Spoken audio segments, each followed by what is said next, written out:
warahmatullahi wabarakatuh. Waalaikumsalam warahmatullahi wabarakatuh. Perkenalkan, saya Alia Khairunisa dari Puskesmas Kecamatan Pulau Gadung ya. Saya hari ini akan menjelaskan tentang pengkajian faktor risiko dari penyakit tidak menular.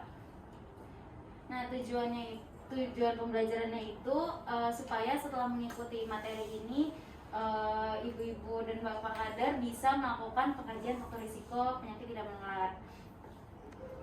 Apa aja sih yang diharapkan, yang kedepannya bisa diharapkan, yaitu bisa wawancara biodata umum, wawancara riwayat penyakit pada diri sendiri, wawancara riwayat penyakit pada keluarga, sama wawancara faktor risiko dari penyakit tidak menular.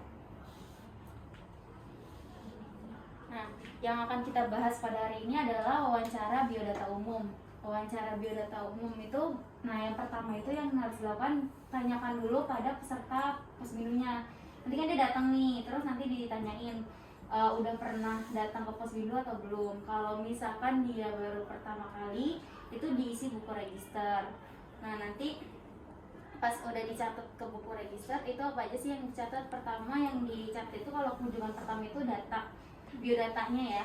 Jadi ada nomor urut pendaftaran, ada tanggal kunjungan pertama, misalkan sekarang berarti tanggal 4 April ya. Tanggal kunjungan pertama, nomor induk kependudukan, nama lengkap, tanggal lahir, jenis kelamin, agama, pendidikan terakhir, alamat rumah, pekerjaan, status perkawinan, nomor telepon, email, dan golongan darah. Lalu untuk selanjutnya akan diisi lembar informasi. Isinya itu misalkan dia ditanyakan, misalkan ada pernah didiagnosa hipertensi atau enggak, pernah didiagnosa sakit gula atau enggak, terus sakit jantung, stroke, kanker, dan gangguan penglihatan, gangguan pendengaran. Kalau misalkan emang nanti ada, bisa di-checklist di lembar informasinya. Nah, jika kunjungan kedua dan tidak ada perubahan pada data pribadi, peserta tinggal mengikuti langkah selanjutnya untuk dilanjut. Jadi pakai buku register yang sudah terdata. Terima kasih. Ada yang ingin ditanya? Saya Bu, kalau misalnya nggak punya email, karena kan biasanya udah lanjut usia gitu. Nah itu gimana?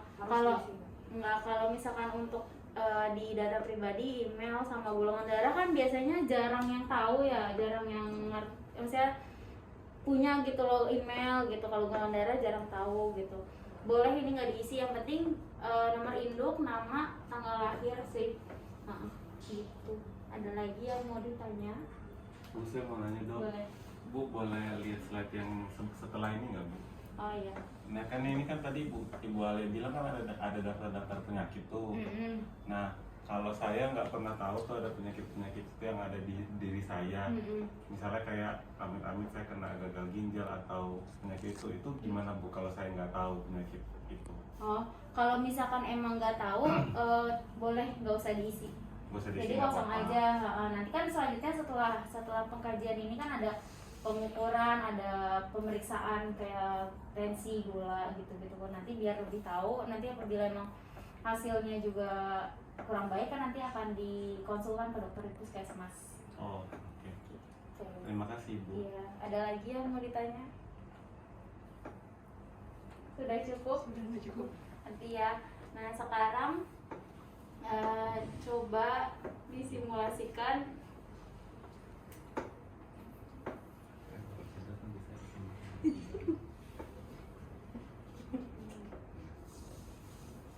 coba ini ya, saya tanya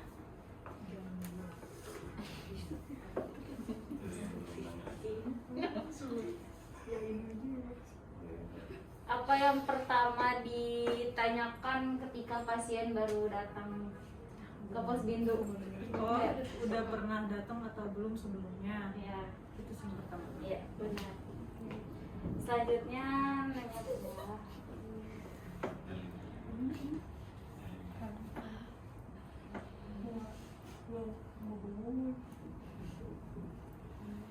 Kalau misalkan